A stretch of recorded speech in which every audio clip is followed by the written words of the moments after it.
Hi, everyone. Thanks for sticking with us. This has been a really, fun and frustrating effort for me, but I've learned so much from it. I think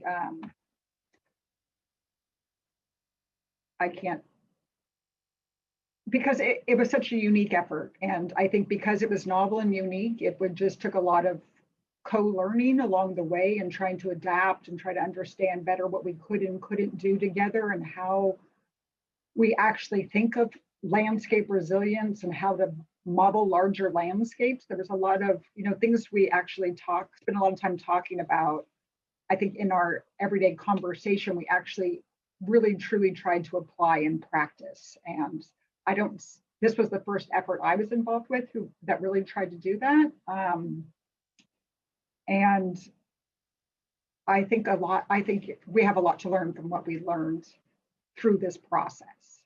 So this was a really novel approach to modeling long-term integrated research responses to climate management and internal feedback mechanisms. And I mean, there's a number of ways that that's different from how I've approached research in the past or even working with management in the past. Usually the questions are asked of me of, if we treat this particular area, what do you think will happen to this resource? And it's an appropriate question, but it doesn't necessarily lead us to this long-term resilience that we all like to talk about. It's a one-time event that we may be able to predict in up to the next 10 years what might happen. But I think we're interested in really seeing, especially in the face of climate change, how all of this plays out over a much longer time frame. It's more than about treating a stand and making sure that we're not negatively impacting owls. It's about really making sure the system, moves in a direction in the future that we're comfortable with. So it's a lot for all of us to take on. And again, it was a process that I think you probably saw from both Shana's presentation and Jonathan's. So the other aspect of this, you saw this, I stole this from Jonathan, so you don't need to look at this slide, but I just want to also bring up how this was unique in a way from other projects that I've been involved with, is we often talk about trade-offs or how we're going to balance different resource needs, but we have such a hard time as humans integrating all of those and holding our own research area and our desires for our own research area at the same time while we're able to factor in other people's values. So even when we try to do this and we represent trade-offs, when we're talking about multiple resource values and just multiple players and everybody having a say and one person's particular research value not necessarily being thought of as more important than another, right? This is how we collaborate. We trust each other. We talk about what we value. And in the end, what do you do with all of that information? So you saw from both Shana and Jonathan that there's a lot of different values that we bring into our collaborations and into our thoughts that we want to see accounted for. We'd like to see how that plays out, not to be dismissed as that's not important, but actually say, this is everything I would like to see. How can we try to balance all of that as we build a resilient future? I mean, I think resilient futures are exactly that, one that we can all feel in a sociological context that we contributed to, that we helped put on a particular trajectory together. So this is hard to do, right? Because it hasn't been done before. And again, it created just a lot of discussion, because how do you model a regime, like what you would do over 100 years, kind of like a thought process, like what would be your modeling approach? How would you approach this versus what happens if I treat this particular tract of land? So we had 5 different management scenarios that we played out over a 100-year time frame. So we had different ways of, this is just to reiterate some of what Jonathan shared. We had 5 different ways of kind of approaching the landscape that we knew different people would have different comfort levels in, and definitely were views that were expressed by multiple partners, those who think that everything will be fine and we should leave it well enough alone, to those who think that we need a lot of fire, to those who aren't comfortable with fire and would be much more comfortable with mechanical fuel treatments removals. So these are the 5 scenarios that Jonathan talked about that we played out in Landis over over a 100-year period. So Landis is, I want to kind of take that out of the black box for you. So I'm going to walk you through some steps of actually how we use Landis. But Landis is unique because it's the only modeling platform I have been able to use that can model dynamically across a landscape, which is what we needed to do here. We were trying to model not just in a stand, but what would happen across a landscape from stand to stand over long periods of time. So forests had to, we had to have forests, trees die, trees burned up by fire, trees killed by beetles, and then we had to have forest succession. So once that happened, you had trees grow and die. What comes up afterwards? So it really was a unique way of playing it. We've tried to, do similar things in FDS, but it didn't provide the same landscape level purview of what we were trying to do as LANDIS-II allowed us to do. So LANDIS-II has these basically vegetation outputs. It talks about how woody biomass grows and dies. And from those, you have those particular vegetation layers, and then you allow disturbance to happen. And then from that, those outputs, we took those outputs to assess our different needs of a landscape, or how that played out in some of the values that we're interested in either preserving or minimizing. So again, just to kind of really just show you what this looks like. So Landis produces these outputs. We tried to narrow it down to where we decided to take a 10-year time step. So we looked, even though it models out over 100 years, we said, I can't handle all of that. Just give me every 10th year in this process and show me how the landscape changed based on that management scenario. So the top frame here, the top row, shows you just basically a snapshot from 2013 of the amount of forest cover in each of the 5 scenarios. And then in the second row, you see that same scenario, how it would play out in 2017. So we had this for 10 different time steps under these 5 different scenarios. But I think another thing we all try to struggle with is that we know that there's uncertainty in the system. How do we quantify this uncertainty? Do we really think that scenario 1 is going to lead us down this path with absolute certainty? And the answer is no. Most of us, we want to believe that. We wish that was the case, but we know it's not.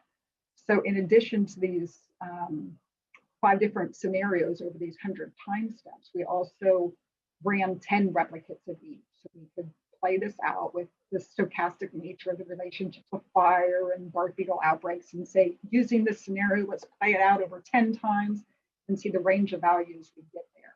So again, that's the general approach, and the outputs are these vegetative maps that we use to model some of the other values that we're interested in. So some of our values were vegetation. As Shana mentioned, the seral stage was a value. Jonathan mentioned also making sure that we keep some, appropriate levels of forest cover versus shrub cover. So what you see here is kind of an example of that: forest cover versus shrub cover, where forest is green and shrub cover is orange. So we compare across these time sets, and we look at the percentage, right? Because that's a visual. How do we actually turn that into an indicator? So we look at those and we say in scenario 1 I put down in the corner in the current state of things when we assess the landscape, we had 79% forest cover. So we're starting at 79, and in 2030, you can see that across all scenarios, except for scenario 5, we're actually increasing the amount of forest cover. And that holds true in 2070 also. So now you're stuck with this okay, was that our goal? Did we want to increase forest cover? And unless you have, I think, unless you have those conversations early, which was part of our process, it's hard not to lose track of what you're comfortable with versus being stuck in your resource area. So as part of the process, in addition to identifying what we cared about maintaining, we had to a priori decide what ranges we were actually comfortable with. We weren't necessarily trying to pick a value. We were saying, well, where do we hope we can maintain this system? So as a group, we wanted to maintain forest cover between 70 and 86%. That's where, you know, we thought we could, around 80 would be optimal, and around 20% shrub would be optimal. So that's what we said as a group. We were comfortable with this resource value ahead of time. So in this case, all scenarios, well, scenario 4 was the closest to 79%, but all of those scenarios did pretty good.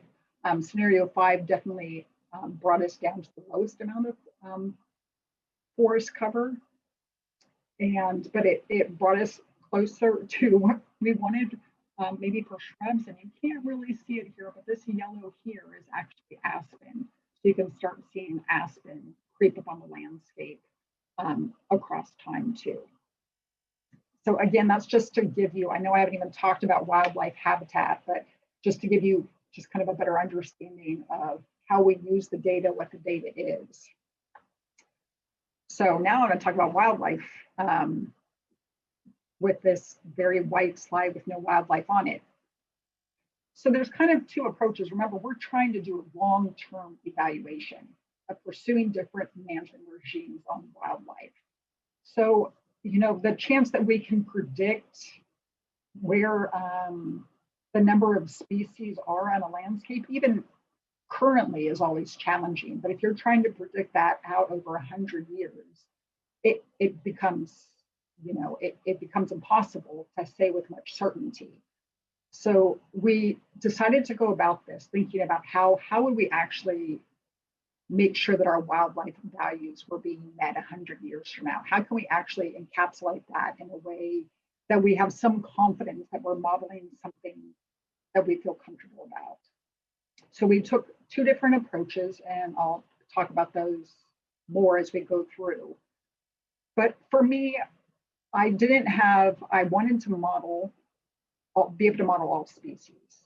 And for most species out there, we don't have great data on them. There's a number of species that we do have good data on, like, for instance, our old forest predators. But most species, we don't. And I think for most of us, you know, maintaining biodiversity was an important goal or an important value that we wanted. In addition to that, you know, we really did want to make sure that some of our important predators were maintained. And for those species, we do have better data.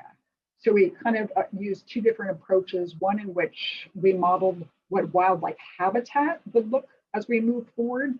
And also specifically with those species where the data was available, we were able to look at maybe how those species would do based on their relationship with where they are now. So these are kind of some of the pros and cons of both approaches. In the modeling wildlife habitat, I'm assuming that the assumption with that model would be that species can shift with their habitat. So if their habitat moves, they can shift with it, which may or may not be a valid assumption, but it is how I approach this.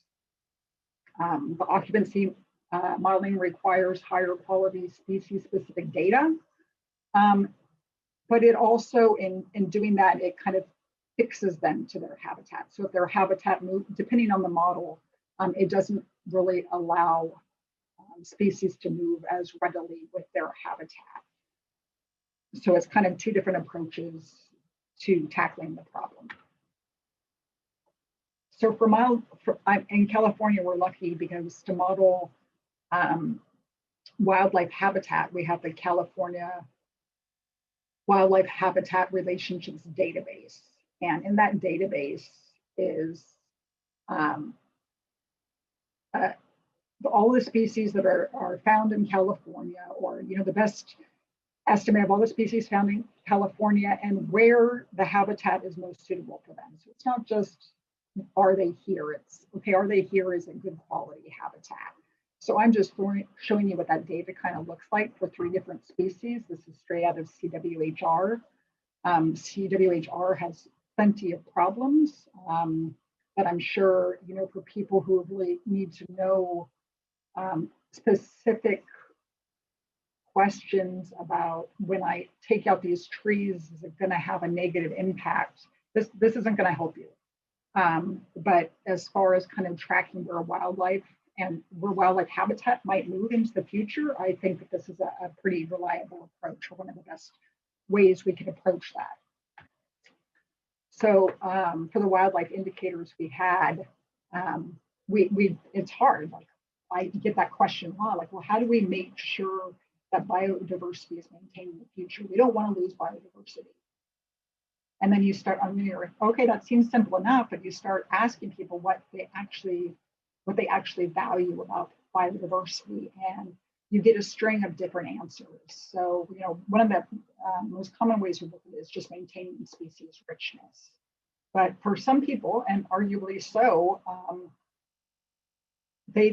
it's all species isn't good.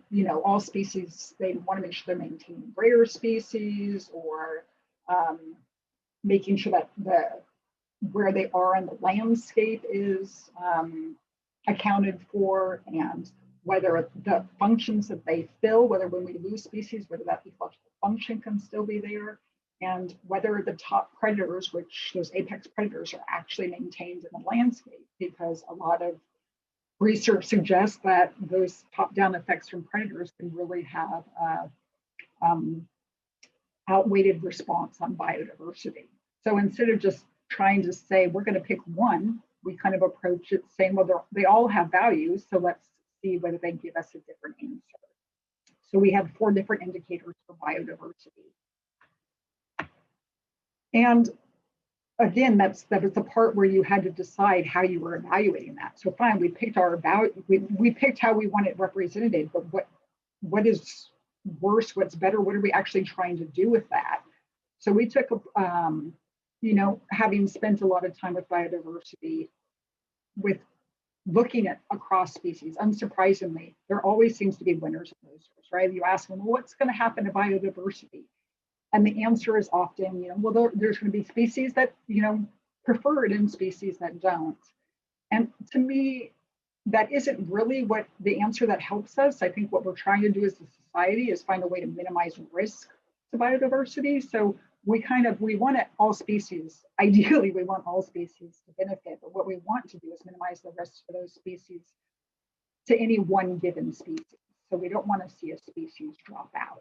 So the way we set up our indicators was to actually minimize that risk, which was slightly different for how we approached the top predator model, because that one, we actually tried to optimize it. We said, how can we make this landscape support the largest number of these predators as possible? So all of these go into the metric that later gets fed into the graph that Jonathan showed you at the end of his presentation. The problem was LANDIS, it seems all wonderful, but LANDIS provides output in one format, but we had to find out how to translate that to CWHR rules. So we had to take the output from LANDIS and write a different coding step to make sure that that would reliably represent CWHR habitat classes. So this is just a slide to kind of show you that was a whole nother big endeavor in and of itself. So I'm just showing you kind of what that again looks like. So for the northern flying squirrel, when you play out these scenarios, every 10 years, I get the snapshot of where I would expect it to be. Where's its high quality habitat? Where's its moderate habitat? Where's its low quality habitat? So every 10 years, for every 10 species, I have 10 different replicates for 5 different scenarios that tells me where that species is likely to be found. To simplify it, what we did is we said, let's just worry about reproductive high quality reproductive habitat. That's a little too much to try to follow all together. So maybe one way we can simplify it is just to look at, we want to maintain high quality reproductive habitat. So you can see for the northern flying squirrel, it has quite a bit of high quality reproductive habitat within the Lake Tahoe basin, where something like the calliope hummingbird only has little patches of high quality habitat. So again, every species is going to kind of use the landscape differently. And we're trying to come up with a metric that can account for that, not only now, but 100 years from now, following 5 different regimes. So basically what this boils down to is I've shown you just this richness slide to kind of how people generally think about this across the 5 different scenarios. Blue is where we expect the number of species to be highest. In the start of our 2000 time step, on average on the landscape, we had roughly 45 species in any given hectare, and that only increased over time. So where we're at now, it seems as far as species richness is concerned, it's going to improve. But species richness is not what we were trying, was not one of our indicators. I take it since I see Pat, I'm going over time. Okay, I'm going to speed up. So I wanted to show you that some of the reason why we can't just look at one resource value is here is the output for the owl, where in the owl you can see scenario 4 helped it perform best. Where if you look at the marten, you know, scenario 3 and scenario 4 are kind of the same. So how do you decide which one matters most? How do you, I mean, maybe you could just say, well, they both have scenario 4, so let's pick scenario 4. But if you look at richness, actually the best scenario for that is scenario 5. So now, because ahead of time, we didn't just decide to pick what we cared most passionately about, we decided what we were willing to tolerate within those. We could actually come up with a scenario that was informed from our discussions ahead of time and not our guttural responses after the fact. So I'll go ahead and stop there.